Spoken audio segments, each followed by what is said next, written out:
All right, hey, welcome to the Man Cave.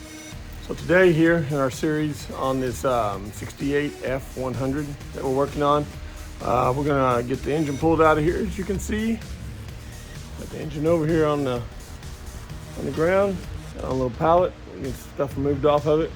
We're gonna show you how we get that thing pulled out, get everything removed off of it. Do some time lapse in it and stuff like that, but not too long video, but just show you how we got to where we're at right now. All right, so stay tuned and we'll get this thing started.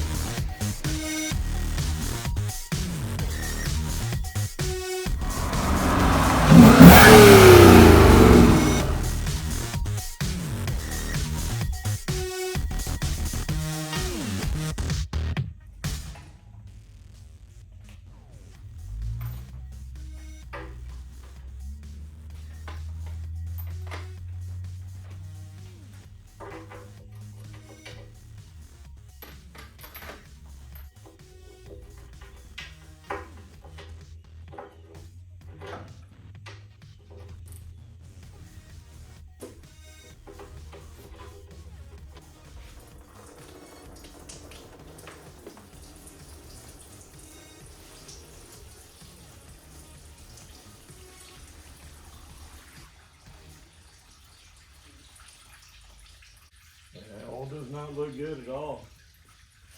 Well, tell me I knew it wouldn't. This motor's shot big time.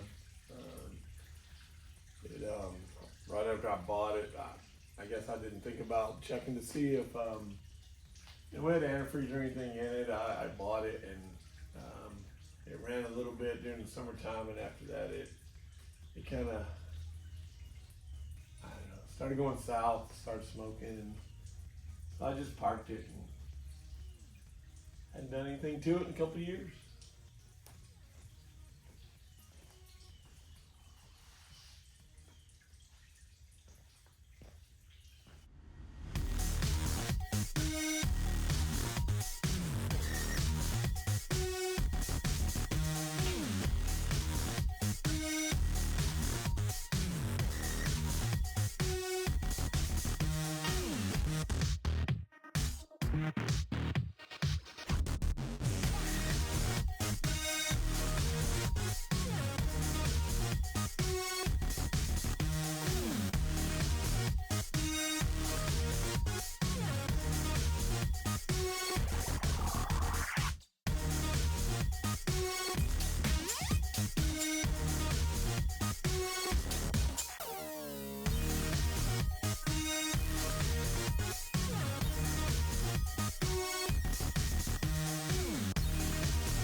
All right, well, let me get you in here and show you what we've done so far.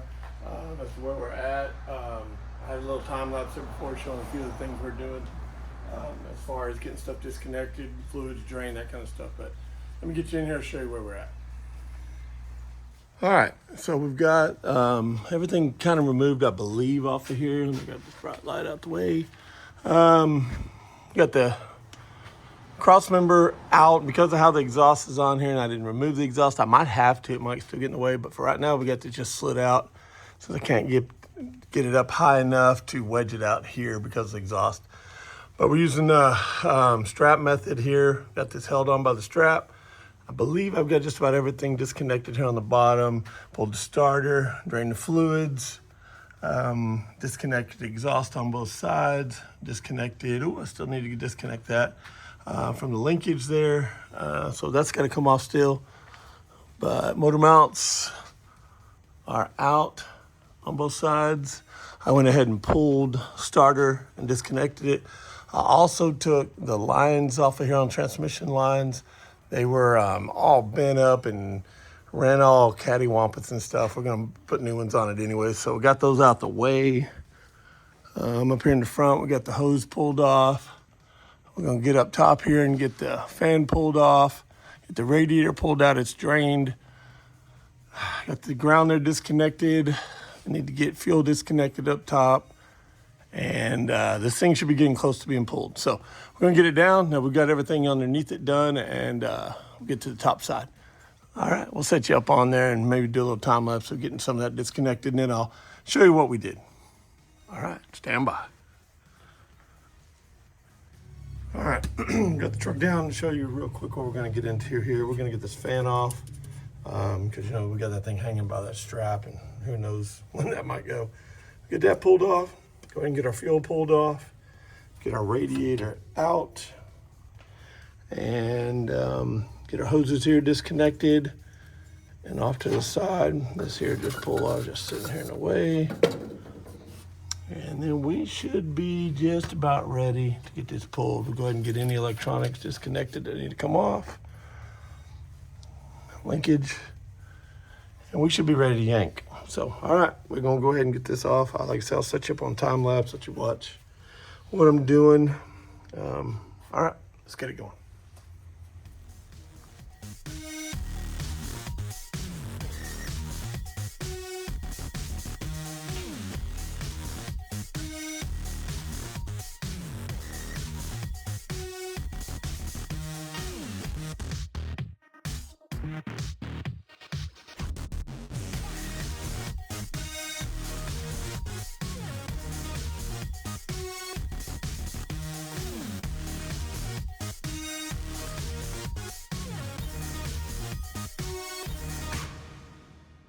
All right, so looks like we've got everything disconnected. We'll start back here at the back, run our way around. The exhaust is off down there on the bottom.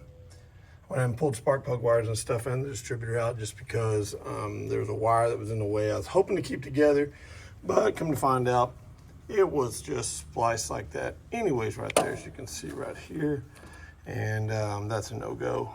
So we'll put that back together the right way because it is on the coil and stuff like that. So is what it came off of, wrapped around here. Disconnected everything. Everything was hooked up nice. I do remember that the guy telling me he did have to replace part of this wiring harness for the engine area. So they were good connections. Everything was a good connection. So disconnected the alternator from back here in the back, as you can see. It's just hanging right there. It was easy to get to, so we didn't have to pull all the stuff off the front. Got our fuel disconnected. Got our power steering disconnected and tied off over here on the side so it doesn't get in the way. Hopefully we can pull it all together. Everything over here is disconnected along here. We got the linkage on the throttle disconnected. All these hoses, vacuum hoses, all run back up to here. The one that runs down to the trans is still on it, but it's connected to the engine, so should pull here fine. And the radiator's out, fans off, of course, so we're gonna get the cherry picker over here and get this thing in the air, hopefully. So, all right, stay tuned. We'll put that up on tripod on just regular speed and we'll let you watch us pull this out. So, all right, here we go. We're gonna see if we can get this going.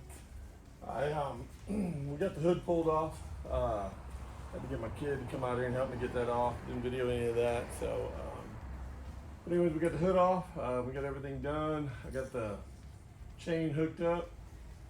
Good old Harbor Freight cherry picker here, and we're gonna get this pushed in here and see if we can get it coming up. See what happens.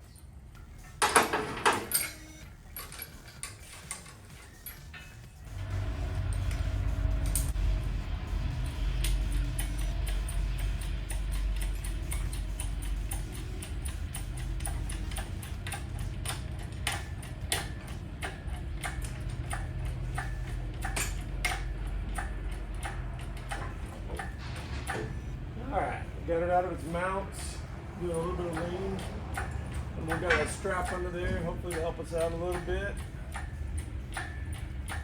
Get it up to the firewall. We might have to set it back down,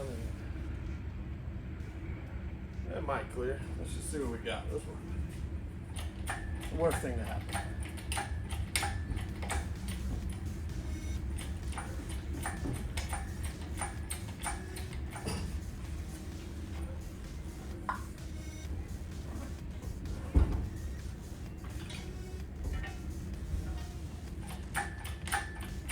See if we can get it to clear this.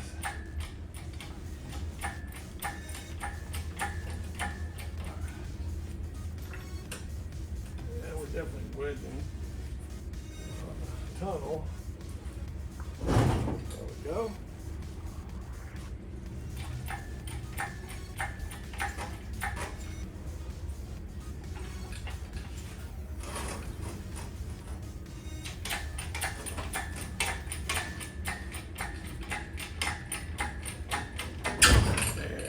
go.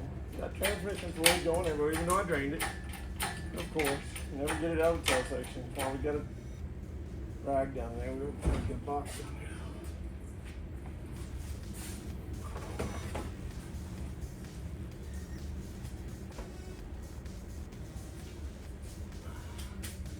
Let that finish draining. I'm gonna let that drain for a second. That strap thing helped a lot. That's a good idea right there. I saw somebody doing that on one of the videos. I watch a lot of these restoration stuff just because I enjoy it, and they were using that strap method. Pretty good idea, so you don't have to, you can't do it while it's in the air, so you gotta have something to hold it up, and they never stay on a jack. So, it's a good idea. All right, I think we're drained enough.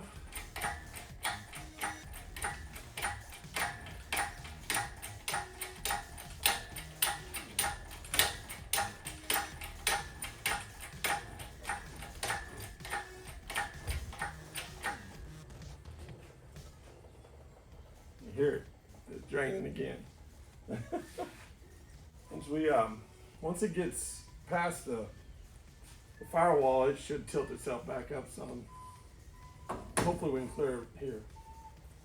I don't know exactly how high this little cherry picker goes. Our stuck on the firewall, of course.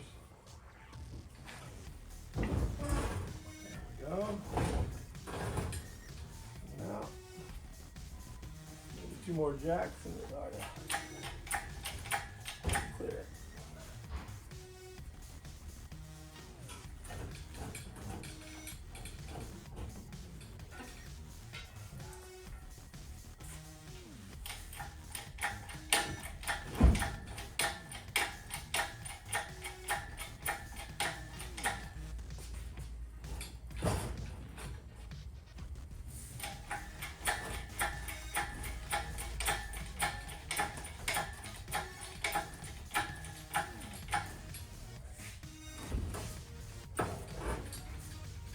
Go, clear.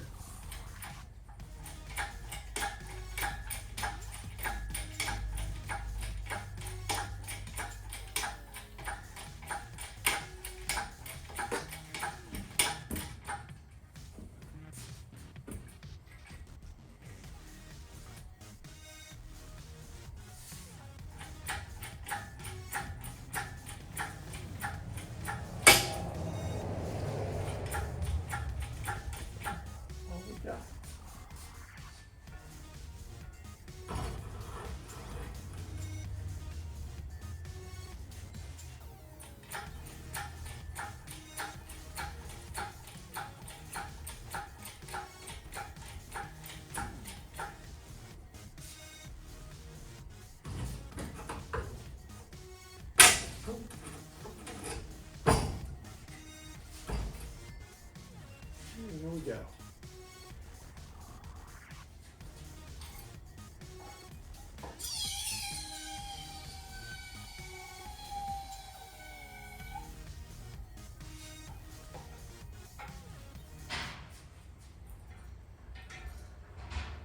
All right. Well, there we go. Motor's out. Came out pretty smooth, actually, considering it could have had a little more tilt on it. But I'm afraid if I had any more tilt, this probably wouldn't have gotten high enough. The winch wouldn't have, or the cherry picker wouldn't have got high enough to clear this here. You know, the core support here in the front. So not a bad idea. It didn't hurt anything. It kind of came up a little bit on the firewall back there on the back of the tail shaft, but we'll go back in. Actually, I might go back in trans from the bottom, engine in first. I'm not 100% sure yet what I'm going to do, but we got a lot of cleanup to do.